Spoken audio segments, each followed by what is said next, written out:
नमस्कार, मैं रवीश कुमार। अरुणाचल प्रदेश की सीमा से एक बड़ी खबर आ रही है। एनडीटीवी के हमारे सहयोगी विष्णु सोम ने आपको इस साल जनवरी में एक रिपोर्ट दिखाई थी कि चीन ने अरुणाचल प्रदेश में भारतीय सीमा के अंदर करीब 100 घरों का एक गांव बसा लिया है। हाल ही में अमेरिकी रक्षा एजेंसी पेंटागन ने अमेरिकी कांग्रेस को बताया कि चीन ने भारतीय इलाके में ऐसा किया है। तब भारत को भी प्रतिक्रिया देनी पड़ी थी। उस प्रतिक्रिया में एक किस्म से इस बात पर मुहर लगाई गई कि चीन वर्षों से इस तरह का अतिक्रमण करता रहा है, लेकिन भारत ने कभी इसे स्वीकार नहीं किया है। हमारे सहयोगी विष्णु सोम की नई रिपोर्ट और चिंता में डालने वाली है। विष्णु सोम की इस रिपोर्ट के अनुसार चीन ने अरुणाचल प्रदेश में ही एक अलग जगह पर 60 घर बना लिए हैं, यानी एक और गांव बसा लिया है। ठीक 2 साल पहले इसी नवंबर महीने में, यानी नवंबर 2019 में अरुणाचल प्रदेश से बीजेपी सांसद तापिर गाव ने एक बात कही थी कि मैं इस देश के मीडिया घरानों से कहना चाहता हूं कि चीन ने भारत के इलाके का अतिक्रमण किया है, उसका कोई कवरेज नहीं हो रहा है। 2017 में हुए डोकलाम विवाद के संदर्भ में बोलते हुए सांसद ने कहा था कि अगर दूसरा डोकलाम हुआ तो अरुणाचल प्रदेश में होगा। विष्णु सोम ने दिखाया है कि 2019 तक इन दोनों जगहों पर कोई निर्माण नहीं हुआ था। इसका मतलब यह निर्माण पिछले 1 साल के दौरान हुआ है। यह निर्माण वास्तविक नियंत्रण रेखा और अंतर्राष्ट्रीय सीमा रेखा के बीच किया गया है। सुशील बहुगुणा इन अंतरों के अलावा उपग्रह से प्राप्त छवियों के सहारे आपको बता रहे हैं। अंतर्राष्ट्रीय सीमा और एलएसी पर चीन लगातार उकसावे वाली कार्रवाई करता रहता है। इसका एक और उदाहरण हम आपको दिखाते हैं। एनडीटीवी को कुछ नई ताजा तस्वीरें सैटेलाइट की मिली हैं, जिसमें साफ दिख रहा है कि चीन ने एलएसी के उत्तर में अंतर्राष्ट्रीय सीमा में उस इलाके में जिस पर भारत का दावा है, जो भारत में पड़ता है, उस पर एक नई बस्ती बना ली है। ये तस्वीरें आप देख सकते हैं।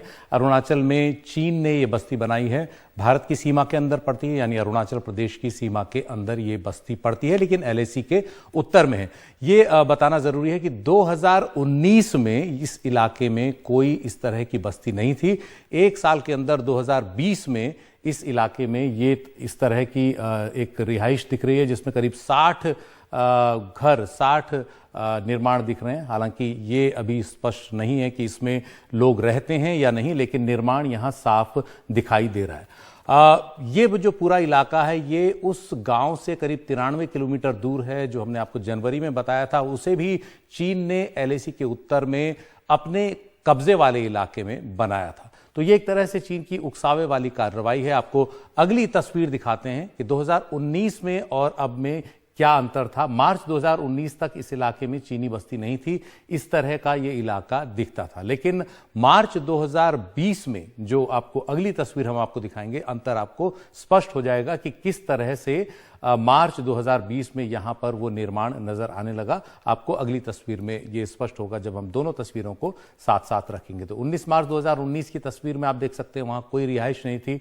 20 सितंबर 2021 की जो तस्वीर है, वहां पर ये निर्माण दिख रहा है, यानी ये निर्माण पिछले कुछ समय के अंदर ही हुआ है।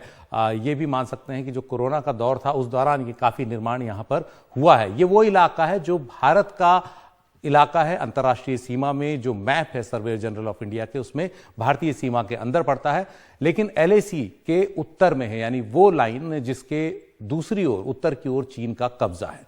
आपको अगली तस्वीर हम आपको दिखाते हैं, यहां पर किस तरह से निर्माण आपको साफ दिखेगा। ये जो भारत सरकार का मैप है, सर्वे जनरल ऑफ इंडिया का ऑथेंटिक मैप है, जो भारत सरकार जारी करती है। इसमें आपको देख सकते हैं जो नीले रंग से बिंदु दिख रहा है, यहां पर चीन ने वो बस्ती बनाई है और एलएसी इसके दक्षिण में है और ये अंतर्राष्ट्रीय सीमा से करीब 6 से 7 किलोमीटर के अंदर है। अगली तस्वीर हम आपको दिखाते हैं अरुणाचल के ही मैप पर। यह भी भारत सरकार के मैप से, सर्वेयर जनरल ऑफ इंडिया के मैप से लिया गया है। अरुणाचल प्रदेश के जो तमाम जिले हैं उसमें ये दिख रहा है। तो ये शियोमी जिले में पड़ता है अरुणाचल प्रदेश के, जो सीमांत जिला है। और एलएसी के, आपको बताना जरूरी है, एलएसी के उत्तर में ये बस्ती है जिस पर चीन ने कब्जा किया हुआ है। अगली तस्वीर हम आपको दिखा रहे हैं, यहां पर किस तरह से चीन ने जो निर्माण किया, उसमें कैसे वो दावा करने के लिए एक इमारत की छत पर उसने अपना झंडा छापा हुआ है। आप देख सकते हैं गोल निशान जो है उसके अंदर एक इमारत है, इसकी छत पर उसने अपना निशान पेंट किया हुआ, अपना झंडा जो है उसे पेंट किया हुआ है। ये उसकी एक ऑब्जर्वेशन डेक के काफी करीब है और ये बताता है कि चीन की मंशा क्या है। अगली तस्वीर हम आपको दिखाते हैं इसी से जुड़ी हुई। ये 20 सितंबर 2021 की ये मैक्सर और प्लैनेट लैब्स से ली हुई तस्वीरें हैं जिनसे हमने इस बात की पुष्टि की है कि चीन ने इस इलाके में निर्माण किस तरह से पिछले कुछ समय में बढ़ाया है। एक और गांव की तस्वीर हमने आपको जनवरी में दिखाई थी, वो भी इसी तरह से चीन ने इस इलाके में बनाया था। तो ये चीन की उकसावे वाली कार्रवाई साफ झलकती हैं। इस पर हमने जब भारतीय सेना से एक आधिकारिक प्रतिक्रिया मांगी तो आपको अगली तस्वीर में हम दिखाते हैं। भारतीय सेना ने इस पर जो प्रतिक्रिया दी, लेकिन उससे पहले ये एक और तस्वीर इसी गांव की आप देख सकते हैं, चीनी मीडिया ने जारी की है। जो निर्माण है इसमें बहुत साफ दिखाई दे रहा है, लेकिन अभी इस बात की पुष्टि नहीं कर सकते कि यहां रिहाइश हुई है या नहीं, यहां लोग रहते हैं या नहीं। इस पर जब भारतीय सेना से प्रतिक्रिया मांगी गई तो भारतीय सेना का बयान आया कि आपने जो जानकारी मांगी है उसमें दिख रहे कोऑर्डिनेट से आ रही लोकेशन वास्तविक नियंत्रण रेखा के उत्तर में पड़ती है, यानी वो रेखा जिस पर जहां एक तरह से जिसके उत्तर में चीन का कब्जा है और जिसके दक्षिण में भारतीय सेना तैनात है। लेकिन भारत का दावा अंतर्राष्ट्रीय सीमा जो है उस पर है और एलएसी के उत्तर में अंतर्राष्ट्रीय सीमा के बीच में ये बस्ती पड़ती है, अंतर्राष्ट्रीय सीमा से करीब 6 किलोमीटर अंदर। तो चीन की उकसावे वाली कार्रवाई इन सब निर्माण से काफी स्पष्ट है। विष्णु ने अरुणाचल प्रदेश के मुख्यमंत्री, उप मुख्यमंत्री और गृह मंत्री से स्पष्टीकरण भी मांगा एनडीटीवी की तरफ से, जिसका इंतजार किया जा रहा है। यह हल्की बात नहीं है कि भारतीय सीमा के भीतर चीन गांव बसा रहा है। इस विवाद का सामना हम फुलझड़ियों के बहिष्कार और मोबाइल ऐप डिलीट कर नहीं कर सकते हैं। पिछले साल अप्रैल मई के महीने में चीन पूर्वी लद्दाख के इलाके में सक्रिय हो गया था। गलवान घाटी में पहले समस्या से इनकार किया जाता रहा, फिर कई दौर की बातचीत चली, कुछ गतिरोध दूर हुआ, लेकिन गतिरोध कहीं और भी पैदा होता जा रहा है। गलवान विवाद को लेकर आज तक बातचीत चल रही है। उस वक्त राहुल गांधी ने लगातार ट्वीट किया था, बयान दिया था कि चीन को लेकर आवाज दबाई जा रही है, सरकार चीन को लेकर साफ साफ नहीं बोल रही है, संप्रभुता से समझौता कर रही है। राहुल गांधी लगातार बीच बीच में चीन को लेकर ट्वीट करते रहते हैं, लेकिन उनकी इन बातों को कोई गंभीरता से नहीं लेता है। पिछले साल विपक्ष के दबाव के बाद ऑल पार्टी मीटिंग भी बुलानी पड़ी थी। प्रधानमंत्री ने कहा था कि ना वहां कोई हमारी सीमा में घुसा है, ना ही घुसा हुआ है। न वहां कोई हमारी सीमा में घुस आया है, न ही कोई घुसा हुआ है, न ही हमारी कोई पोस्ट किसी दूसरे के कब्जे में है। आज हमारे पास ये कैपेबिलिटी है कि कोई भी हमारी 1 इंच जमीन की तरफ आंख उठाकर भी नहीं देख सकता। प्रधानमंत्री ने उस वक्त चीन का नाम नहीं लिया। बाद में देश ने पूर्वी लद्दाख के इलाके में प्रधानमंत्री के बयान से काफी कुछ अलग होता देखा और लंबे समय तक देखा। कितनी लंबी बातचीत चल भी रही है। इस बीच चीन भारतीय सीमा के दूसरे छोर पर निर्माण कार्य में लग गया। अरुणाचल प्रदेश में 2-2 जगहों पर कंक्रीट निर्माण बसा लेने की घटना को आप नजरअंदाज नहीं कर सकते हैं। नरेंद्र मोदी जी ने अपने मुंह से चीन को क्लीन चिट दी कि हमारे देश में घुसे ही नहीं, आए ही नहीं, घुसे हुए नहीं है, कहीं कोई कब्जा नहीं है। यह कहते ही उन्होंने चीन को और संबल दिया, चीन को आत्मविश्वास बढ़ गया कि अब ये कुछ भी कर दें, प्रधानमंत्री अपनी छवि को बचाने के लिए सच कभी देश के सामने नहीं आने देंगे। वही हो रहा है। पेंटागन, अमेरिका आपको बता रहा है कि अरुणाचल में 4.5 किलोमीटर भीतर घुस के गांव स्थापित हो गया, और आप कह रहे हैं कोई घुसा ही नहीं, कभी आया ही नहीं। अगस्त 2019 में धारा 370 हटाई गई थी। तब संसद में जोशो खरोश के साथ गृह मंत्री अमित शाह ने कहा था, अक्साई चीन लेकर रहेंगे और उसके लिए जान भी दे देंगे। मगर उल्टा हो रहा है। चीन भारत की सीमाओं के दोनों छोर पर दबदबा बढ़ाते जा रहा है। अमित शाह अपनी तरफ से कुछ नहीं बोल रहे हैं। दोबारा उन्होंने अक्साई चीन को ले लेने की बात नहीं कही। मैं ये बात रिकॉर्ड पर रखना चाहता हूं कि जब मैं सदन में जब जम्मू एंड कश्मीर राज्य बोला हूं, तब पाक ऑक्यूपाई कश्मीर और अक्साई चीन दोनों इसका हिस्सा है, ये बात को और हमारे संविधान ने जम्मू कश्मीर की जो सीमाएं तय करी है और जम्मू कश्मीर के संविधान ने जम्मू कश्मीर की जो सीमाएं तय की है उसके अंदर पाक ऑक्यूपाई कश्मीर और अक्साई चीन दोनों समाहित है। इस समय सीमाओं की स्पष्टता और अस्पष्टता को लेकर चीन के दबदबे को स्वीकार या अस्वीकार किया जा रहा है, लेकिन इससे कोई इनकार नहीं कर सकता कि चीन पर्यटन के विकास के लिए 100 घरों या 60 घरों का गांव नहीं बसा रहा होगा।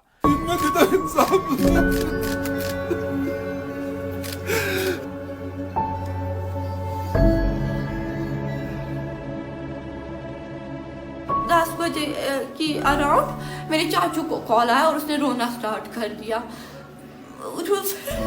मैं घर पे ही थी तो सड़क पे चीखने चिल्लाने की आवाज स्टार्ट हो गई। मैं बहुत डर गई, मैं उठी और मैं भाग गई। मैं अल्लाह ताला से दुआएं मांग रही थी। मेरी कजन ने बोला उसको 3 बार ऊपर चढ़ाया। जो कजन उधर पे था, जो गवाही दे रहा था, जो ने देखा अपनी आंखों से, 3 बार उसको ऊपर चढ़ाया, 3 बार और 2 बार छोड़ा, तीसरी बार मार दिया। ये क्या मतलब होता है? वो क्या? और जब मैं उनको बोल रही हूँ कि अंकल आपने ये क्या किया, आपको कैसे लगा मेरा बाप ये है, तो वो वहां से हंस रहे हैं। मैं क्या रिस्पॉन्स दूं उनको? वो हंस रहे थे वहां से, वो बहुत बेशर्मी से हंस रहे थे। मैं उनको क्या जवाब देती वहां पर? मेरा भाई वो 2nd क्लास में है, वो बहुत छोटा है, उसको हम क्या कहेंगे? उसको नहीं पता है, उसको अपने पापा के साथ बहुत है, मुझे मेरे पापा के साथ बहुत है। अब मैं क्या करूंगी? मैं अपनी माँ को कैसे संभालूंगी? वो खड़ा नहीं उठ पा रही है, वो इतना रो रही है।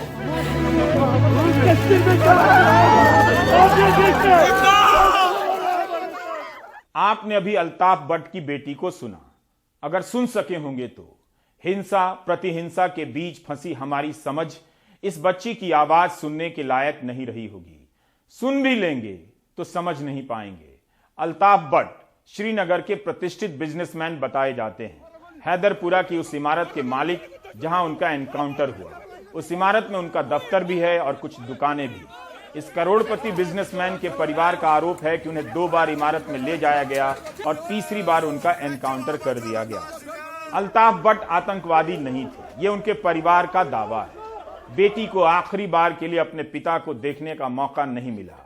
इस विपदा में भी यह बच्ची 2 मोर्चे पर लड़ने लगी, पिता के निर्दोष होने को लेकर और मार दिए गए बाप का चेहरा देखने को लेकर, जिसे पुलिस ने इस जगह से कई किलोमीटर दूर दफना दिया था, क्योंकि कानून व व्यवस्था नाम की चीज भी पुलिस को देखनी होती है। हमारे सहयोगी नजीर मसूदी बता रहे हैं कि अल्ताफ भट्ट के आतंकी होने को लेकर पुलिस के बयानों में ही शुरू से स्पष्टता नहीं रही। नजीर अपनी रिपोर्ट में दिखाने वाले भी हैं, जो हम दिखाएंगे कि किस तरह पुलिस के बयान प्रेस के सवालों के साथ बदलते गए। अखबारों में भी इंस्पेक्टर जनरल विजय कुमार का बयान छपा है, जिसमें इस तरह का अंतर्विरोध दिखता है। आतंकवादी, हाइब्रिड आतंकवादी और आतंकवादियों का मददगार। मैं डॉक्टर मुदस्सिर की मिसेज हूँ। मैं अपने हस्बैंड की डेड बॉडी मांग रही हूँ, बाकी मुझे कुछ नहीं। उसका बाप है, वो मर जाएगा, उसको बेटे की शक्ल दिखाओ, मुझे मेरे हस्बैंड की शक्ल दिखाओ, बस। हमें और कुछ नहीं, हम कुछ भी are not demanding anything, we are only demanding justice, we are only demanding हमें उसकी डेड बॉडी दे दो, हमें उसकी शक्ल दिखाओ। हुमायरा मुदस्सिर 2 दिनों तक 18 महीने के एक छोटे बच्चे को गोद में लिए अपने पति की बेगुनाही के लिए नहीं, बल्कि आखिरी बार चेहरा देखने की भी मांग करती रही। बुधवार की शाम जब श्रीनगर में ठंड गिर रही थी, तब भी ये लोग बैठे रहे कि पार्थिव शरीर उनके हवाले किया जाए। बार बार यही कहना था कि अल्ताफ भट्ट और डॉक्टर मुदस्सिर गुल आतंकवादी नहीं थे। डॉक्टर मुदस्सिर गुल डेंटिस्ट थे, जो बाद में बिजनेस करने लगे। इसी तरह से आमिर मागरे डॉक्टर मुदस्सिर गुल के दफ्तर में काम करता था। उसके पिता अब्दुल लतीफ मागरे कहते हैं कि वह निर्दोष है, सच्चा भारतीय है। कल के प्राइम टाइम में मुझसे एक चूक हुई थी। मैंने कह दिया था कि आतंकवादियों ने आमिर के पिता को 2005 में मार दिया था, जबकि उसके चाचा को मारा था। अब्दुल लतीफ मागरे को आतंक के खिलाफ अभियान में शामिल होने के लिए भारतीय सेना ने प्रशस्ति पत्र दिया था, यानी आमिर के पिता को। आमिर मागरे के चाचा को आतंकवादियों ने मार दिया था। मैंने खुद पत्थर से मिलिटेंट मारा है, और खुद मुझे गोलियां आई हैं। मेरा एक भाई चचेरा, वो भी गोलियों से मिलिटेंटों ने मारा। उसके बाद हम घर से माइग्रेंट हो गए। 11 साल के बाद हम घर वापस आए। मैंने बच्चों को बड़े मुश्किल से छुपा छुपा के जनाब पाला था और पढ़ाया था। आज उसका रिजल्ट ये निकला कि एक हिंदुस्तानी आदमी पत्थर से मिलिटेंट को मारता है और उसके बच्चे को मिलिटेंट बनाते हैं और उसको गोलियां लगाकर मार देते हैं।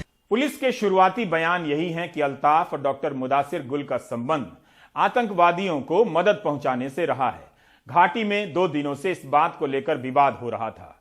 जम्मू कश्मीर के लेफ्टिनेंट गवर्नर मनोज सिन्हा ने ट्वीट किया है कि एक निश्चित समय सीमा के भीतर जांच होगी और इसके आधार पर कार्रवाई भी की जाएगी। मनोज सिन्हा ने यह भी कहा कि जम्मू कश्मीर प्रशासन निर्दोष नागरिकों के जीवन की रक्षा के संकल्प को दोहराता है और इस बात की कोशिश की जाएगी कि किसी के साथ नाइंसाफी ना हो। महबूबा मुफ्ती को नजरबंद कर दिया गया क्योंकि उन्होंने कल इस एनकाउंटर के खिलाफ हुए प्रदर्शन में हिस्सा लिया था। आज उमर अब्दुल्ला ने भी धरना दिया। कातिल है वो कैसे खुले घूम रहे हैं, वो कैसे रह रहे हैं इस दुनिया में, वो रह कैसे रहे। अब मेरे साथ तो हो गया, मैं यतीम हो गई and I accepted and I am proud of my father. लेकिन मैं चाहती हूँ जैसे मैं यतीम हुई और कोई ना हो, जैसे मेरा बाप बेगुनाह था उसको मारा गया और कोई ना करे। सरकारी दहशतगर्दी बंद करो। हैदरपुरा मुठभेड़ में मारे गए कारोबारी अल्ताफ भट्ट का परिवार गमजदा है। सोमवार शाम हुई इस मुठभेड़ में 4 मौत हुई थी। स्थानीय लोगों और मृतकों के परिवारों का कहना है कि इनमें से 3 निर्दोष आम नागरिक थे। इनमें जाने माने कारोबारी मोहम्मद अल्ताफ भट्ट, डेंटिस्ट से कारोबारी बने डॉक्टर मुदासिर गुल और डॉक्टर मुदासिर के दफ्तर में काम करने वाला ऑफिस बॉय आमिर मागरे शामिल हैं। इनके परिजन अब शवों की मांग कर रहे हैं। इसके बावजूद बुधवार रात पुलिस डॉक्टर मुदासिर गुल और अल्ताफ भट्ट के घर पहुंच गई, जिससे विवाद और गहरा गया। अब उपराज्यपाल मनोज सिन्हा ने मुठभेड़ की मजिस्ट्रेट से जांच के आदेश दे दिए हैं। पुलिस अब कह रही है कि अगर कुछ गलती हुई होगी तो वो सुधार करेगी। दरअसल पुलिस के दावों पर कई गंभीर सवाल उठ रहे हैं। पुलिस ने पहले कहा कि वो आतंकियों की गोलियों से मारे गए, बाद में कहा कि वो फायरिंग की चपेट में आ गए। फैमिली कहते हैं they have been killed in cold blood. They are blaming security forces and they are saying give us the bodies back. मैंने खुद बोला कुछ अल्ताफ का दिल तो बहुत फायरिंग हुआ है।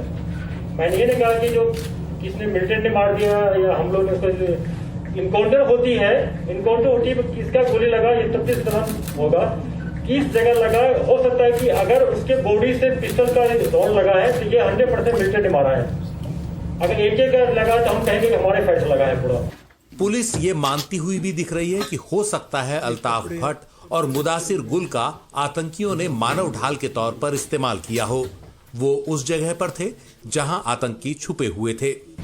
दोनों नॉक करने किया दरवाजा को, मिलिटेंट दरवाजा नहीं खोला। उसके बाद फिर उसको मौका दिया गया, नॉक किया, मिलिटेंट दरवाजा खोल के अंदर फायरिंग कर दिया पिस्टल से। आमिर मागरे के पिता अब्दुल लतीफ मागरे ने भी पुलिस के उस दावे का खंडन किया है जिसमें उसे आतंकवादी बताया गया। अब्दुल लतीफ कश्मीर में आतंकियों के खिलाफ मुहिम में शामिल रहे हैं और इसके लिए उन्हें सेना का प्रशस्ति पत्र भी मिला हुआ है। मैंने खुद पत्थर से मिलिटेंट मारा है और खुद मुझे गोलियां आई हैं। मेरा एक भाई चचेरा, वो भी गोलियों से मिलिटेंटों ने मारा। मैंने बच्चों को बड़े मुश्किल से छुपा छुपा के जनाब पाला था और पढ़ाया था। आज उसका रिजल्ट ये निकला कि एक हिंदुस्तानी आदमी पत्थर से मिलिटेंट को मारता है और उसके बच्चे को मिलिटेंट बनाते हैं और उसको गोलियां लगाकर मार देते हैं। अब तो पुलिस के उस दावे पर भी सवाल खड़े हो गए हैं जिसमें कहा गया कि मरने वालों में चौथा एक पाकिस्तानी आतंकवादी था। चश्मदीदों का कहना है कि उन्होंने मुठभेड़ की जगह सिर्फ 3 शव ही देखे। हमने 3 ही देखे, 4 बार कुछ नहीं है। चौथा था बॉडी किसी ने नहीं देखी। जम्मू कश्मीर के पूर्व मुख्यमंत्री उमर अब्दुल्ला भी इस विवादित मुठभेड़ के विरोध में गुरुवार को धरने पर बैठ गए। जब इस एनकाउंटर के हवाले से मीडिया को ब्रीफ किया तो कहा कि इन लोगों को उस बिल्डिंग में लिया गया था आइडेंटिफिकेशन के लिए और मदद के लिए। अगर ये लोग उस दौरान मारे गए तो पुलिस की मदद करते करते मारे गए। पिछले 16 महीनों में दूसरी दफ़ा है जब गवर्नमेंट ने किसी इनकाउंटर पर इंक्वायरी का हुक्म दिया है। पिछले साल आर्मी के कोर्ट ऑफ इंक्वायरी ने अपने ही फौजियों को एक फर्जी इनकाउंटर का कसूरवार ठहराया, जब शोपियां में 3 मजदूरों को मार के उन्हें पाकिस्तानी आतंकी के तौर पे पेश किया गया। सवाल यह है कि क्या हैदरपोरा इनकाउंटर पर एक निष्पक्ष जांच होगी? क्या कसूरवारों को सज़ा मिलेगी? क्या परिवारों को इंसाफ मिलेगा? अभी तक एक ही बात सामने आई है कि सरकार शायद परिवारों को लाशों को देंगे ताकि उनको अपने रिवायत के हिसाब से दफनाया जाएगा। श्रीनगर से नज़ीर मसूदी, एनडीटीवी इंडिया के लिए। अगर आप ये कहना चाहते हैं कि अल्ताफ भट्ट और डॉक्टर मुदासिर गुल के परिवारों को सिस्टम पर भरोसा करना ही होगा, आपकी बात बिल्कुल ठीक है, लेकिन यही बात आपको आईपीएस परमबीर सिंह को भी समझानी होगी, जो इस व्यवस्था में किए जा चुके अनगिनत छेद का सहारा लेकर किसी बिल में छुप गए हैं। सुप्रीम कोर्ट उनसे पूछ रहा है, परमबीर सिंह आप कहां हैं? परमबीर सिंह कह रहे हैं बिल में छिपे हैं। अगर सांस लेने की इजाजत दी जाए तो बिल से बाहर आ सकते हैं। क्या एक सीनियर आईपीएस अफसर बिल में छिप सकता है? आईपीएस परमबीर सिंह किस बिल में छिपे हैं? वह बिल भूगोल के किस खंड में है? भारत में है या विदेश में है? मुंबई पुलिस को क्या चूहेदानी लेकर शहर के तमाम बिलों पर नजर रखनी होगी कि कहीं इस बिल में पूर्व कमिश्नर साहब तो नहीं छिपे हैं? सुप्रीम कोर्ट पूछ रहा है कि कहां है? मुंबई के एस्प्लैनेड कोर्ट ने परमबीर सिंह को भगोड़ा घोषित कर दिया है। इस पर परमबीर सिंह ने सुप्रीम कोर्ट से संरक्षण मांगा, जिसकी सुनवाई जस्टिस संजय किशन कौल और जस्टिस एमएम सुंदरेश की बेंच में हुई। जस्टिस कौल ने पूछा, आप कहां हैं? क्या विदेश में हैं? आप तो जांच में शामिल नहीं हो रहे हैं, तब फिर अदालत कैसे संरक्षण दे सकती है? अगर पुलिस के इतने सीनियर अफसर बिल में छुपेंगे तो फिर भारत में बिल के लिए अलग पुलिस बनानी होगी, जिसका नाम रखा जाएगा बिल पुलिस, ताकि बिलों में बिला चुके अफसरों को पुलिस खोज निकाले। उसे बिल पुलिस कहा जाएगा। क्या बिना संरक्षण के इस लेवल का अफसर बिल में छुप सकता है? उस बिल से क्या कोई बिना वीजा पासपोर्ट के ही भारत से कहीं और जा सकता है, या इस बिल से केवल भारत के भीतर ही आना जाना कर सकता है? क्या उस बिल में फ्रिज और टीवी भी है? आई एम नॉट जोकिंग, इसको आस्किंग बोलते हैं, एस्किंग। परमबीर सिंह के नाम में कितनी वीरता है। क्या ऐसे वीर को बिल में छुपा होना चाहिए? Doesn't sound nice to me. इस देश में न जाने कितने लोग पुलिस के फंसा देने के कारण मुकदमों और जेलों में फंसे पड़े हैं, और पुलिस का ही इतना बड़ा अफसर फंसा दिए जाने के डर से बिल में घुसा है। You get my point? Please get it some time. किसी को फंसाने के खेल में नेताओं के साथ पुलिस भी रही है। अब दोनों एक दूसरे से फंसने लगे हैं। इसी कारण आए दिन राजनीति में भी टकराव बढ़ रहा है।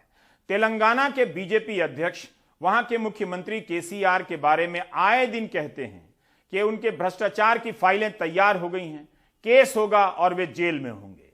मुख्यमंत्री केसीआर भी कहने लगे हैं उन्हें जेल से डर नहीं लगता है। ऐसी जेलें बहुत देख ली। తెలంగాణ ఇలా నాయకత్వం వహించాల్సిందే తప్ప మనకు మరో పోరాటానికి మనం సిద్ధం కావాల్సిందే। तेलंगाना के मुख्यमंत्री के चंद्रशेखर राव अपने मंत्रियों, सांसदों और विधायकों के साथ गुरुवार को हैदराबाद में धरने पर बैठ गए। उनकी मांग है कि उनके राज्य के किसानों के उगाए धान की 100% सरकारी खरीद की जाए। हमें सीधा जवाब दो, आप हमारे किसानों का धान खरीदेंगे या नहीं? उत्तर के किसान पहले ही अपने अस्तित्व और फसल के अच्छे दामों के लिए विरोध कर रहे हैं। अब सरकार हमारी ओर मुड़ी है। अगर जरूरत पड़ी तो मैं बीजेपी की किसान विरोधी नीतियों के विरोध का नेतृत्व करूंगा। तेलंगाना में धान के मुद्दे ने सियासी रंग ले लिया है। तेलंगाना बीजेपी प्रमुख बंडी संजय ने मुख्यमंत्री केसीआर को इस संकट के लिए जिम्मेदार ठहराया है। धान खरीद केंद्रों पर बंडी संजय के दौरे से बीजेपी और टीआरएस कार्यकर्ताओं में तनाव बढ़ा है।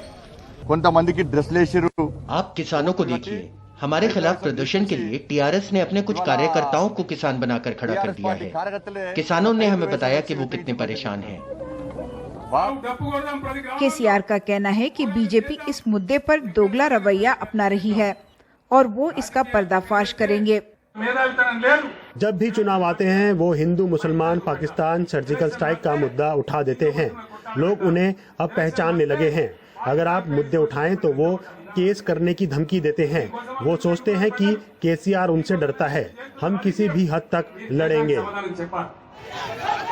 बुधवार को प्रधानमंत्री को लिखे एक खत में केसीआर ने कहा कि एफसीआई को सालाना खरीद के अपने लक्ष्य का ऐलान करना चाहिए। तेलंगाना के किसानों के कम से कम 90% धान की खरीद करनी चाहिए।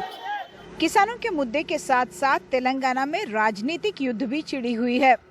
यहाँ पर 2 उपचुनाव में बीजेपी को जीत मिली है और उसके बाद केसीआर नहीं चाहते कि बीजेपी को और बढ़ावा मिले और यही वजह है कि वो बीजेपी और सेंटर को टारगेट कर रहे हैं। हैदराबाद से कैमरा पर्सन नागराजू के साथ उमा सुधीर, एनडीटीवी इंडिया के लिए।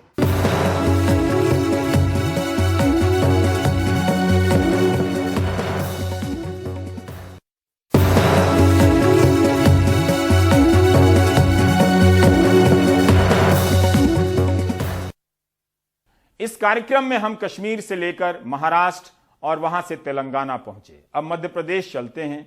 राजधानी भोपाल के कमला नेहरू अस्पताल में आग लगने से 4 बच्चों की मौत के आंसू अभी भी नहीं सूखे थे कि अशोकनगर जिला अस्पताल में एक नवजात बच्चे का शव कुत्ता अपने मुंह में दबाकर घूमता रहा। अनुराग द्वारी की ये रिपोर्ट देखिए। माँ बाप नाम रखते उससे पहले ही मौत हो गई। मिट्टी में दफन होता, लेकिन उससे पहले कुत्ते ने शव को निवाला समझ लिया। अशोकनगर जिला अस्पताल में जिसने ये तस्वीर देखी सिहर गया। किसी तरह सफाई कर्मी ने शव को छुड़ाया। 2 साल में ऐसी चौथी घटना थी। क्या देखा था आपने? अरे वो कुत्ता लेके जा रहा था बच्चे को। कैसे आपको कैसे पता चला? अरे ऊपर एक मरीज गया था। हाँ, इनसे दे दिया। क्या बताया मरीज ने? कि वो कुत्ता बच्चा लेके घूम रहा है। कहाँ पे? ड्रामा सेंटर से बोला था। सुबह कोई कुत्ता किसी नवजात शिशु की आधी खाई हुई डेड बॉडी लेके घूम रहा था। जब वो एंटर हुआ तो कर्मचारियों द्वारा देखा गया और मेरे को बुलाया गया, तो वो हम लोगों ने सुरक्षित यहाँ पे रख दिया है पोस्टमार्टम हाउस में और पुलिस को इन्फॉर्म कर दिया गया है। घर वाले इन डेड बॉडीज़ का जो नवजात होते हैं इनका डिस्पोजेबल ठीक ढंग से नहीं करते हैं। इन लोग को जाके गड्ढा खोद के सुनिश्चित करना चाहिए कि जानवर इनको ना खोद पाएँ। कभी कभी ऐसा भी होता है कि जल्दबाजी में कहीं पे घूरे पे पटक के चले जाते हैं, तो ये इसका ही संभावना लग रही है, क्योंकि इस बच्चे को भी मिट्टी में नहीं दबाया गया था और मिट्टी में दबाया गया होता तो मिट्टी लगी होती। ऐसा लग रहा है कि घर वालों ने इसका दाह संस्कार अच्छी तरह नहीं किया है। अस्पताल करे भी तो क्या, खुद बीमार है। गंदगी का आलम है। रोज 300 से 400 मरीज आते हैं, 200 बिस्तर हैं। डॉक्टरों के 24 पद स्वीकृत हैं, 4 भरे हैं, 20 खाली हैं। वार्ड बॉय, टेक्नीशियन जैसे 49 पद स्वीकृत हैं, सिर्फ 18 भरे हैं, 31 खाली हैं। 1.5 हफ्ते पहले ही भोपाल के कमला नेहरू अस्पताल की आग से सरकार ने आग खोलने की बात कही थी, लेकिन नींद जरा लंबी है। जागते तो देख पाते कि राज्य में स्वास्थ्य विभाग के अधीन डॉक्टरों के 8,904 पद स्वीकृत हैं, जिसमें से 4,815 भरे हैं, जबकि 4,050 खाली हैं। 16,000 नर्सिंग स्टाफ की कमी है।